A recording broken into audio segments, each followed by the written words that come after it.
আমরা দাবি করব ছাত্রাবাসীর পক্ষ থেকে প্রশাসনের মাধ্যমে, সাংবাদিক বন্ধুগণের মাধ্যমে, সরকারের কর্মকর্তাদের কাছে আমরা দাবি করব ইসলামী ব্যাংককে পূর্বের অবস্থানে থাকতে দিন, ইসলামের কার্যক্রম পরিচালনা করতে দিন, বাংলাদেশের প্রত্যেকটি উন্নয়নের সাথে এগিয়ে নিয়ে যাওয়ার জন্য সহযোগিতা করুন।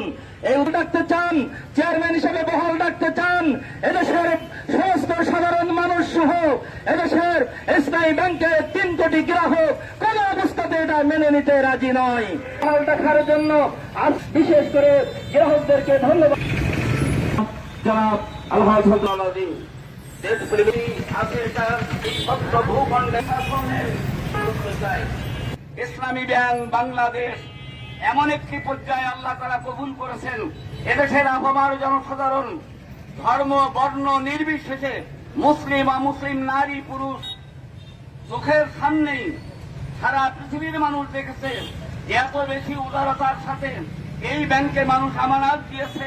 তাদের একটা আস্থা যে এই ব্যাংকে টাকা জমা রাখলে তাদের কোনো ক্ষতি হবে না। কিন্তু দুর্ভাগ্যজনক হল সত্য, বিগত বিপর্যয়কারী তথাকথিত সরকারদানীয় একদল টাকা যারা অর্থনৈতিক বন্ধুত্ব সৃষ্টি করার জন্য ভারতের দালালি করে ভারতের এজেন্ডা বাস্তবায়নের জন্য শ্রাবণ সহ একদল লুটেরাদেরকে এই পথে এগিয়ে দিয়ে এখান থেকে হাজার হাজার কোটি টাকা লুটপাট করে বিদেশে তারা এখনো আরামের সাথে খাওয়ার চিন্তা করছে।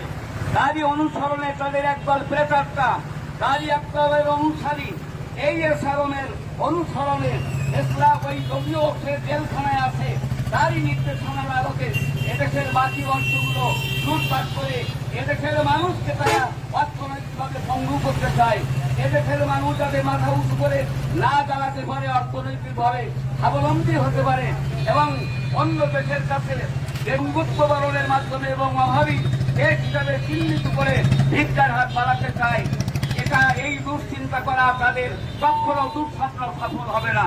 তাই আসুন আমাদের মনে রাখা দরকার, এই একমাত্র অর্থনীতি হচ্ছে দেশের মেরুদণ্ড। সেই অর্থ কোনো জাতির বন্ধু হতে পারে না, তারা হচ্ছে জাতির 1 নম্বরের দুশ্মন। এই জন্য আমাদেরকে সচেতন ভাবে গ্রাহক বৃন্দকে, ভাই বোনদেরকে অনুরোধ করতে চাই, আমাদের আজকের এই এখানে যে মানববন্ধন এটাই কিন্তু শেষ কাজ না।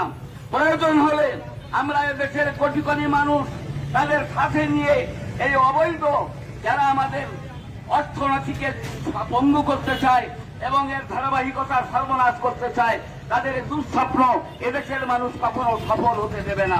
না যায় ঝুলে আর খাসলোক না যায় মৌলে।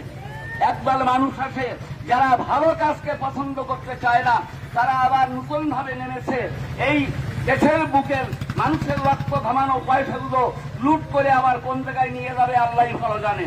কিন্তু এদের বাকি সবকিছু সহ্য করতে রাজি, কিন্তু দেশের 1 ইঞ্চি মাটিও পরের গোলামি করার জন্য ছেড়ে দেবে না। এদের দ্বারস্থ হয়ে আমাদের মাথা উঁচু করতে হবে, এই ব্যবস্থাপনা কখনো মেনে নেবে না। এই জন্য ইসলামী ব্যাংক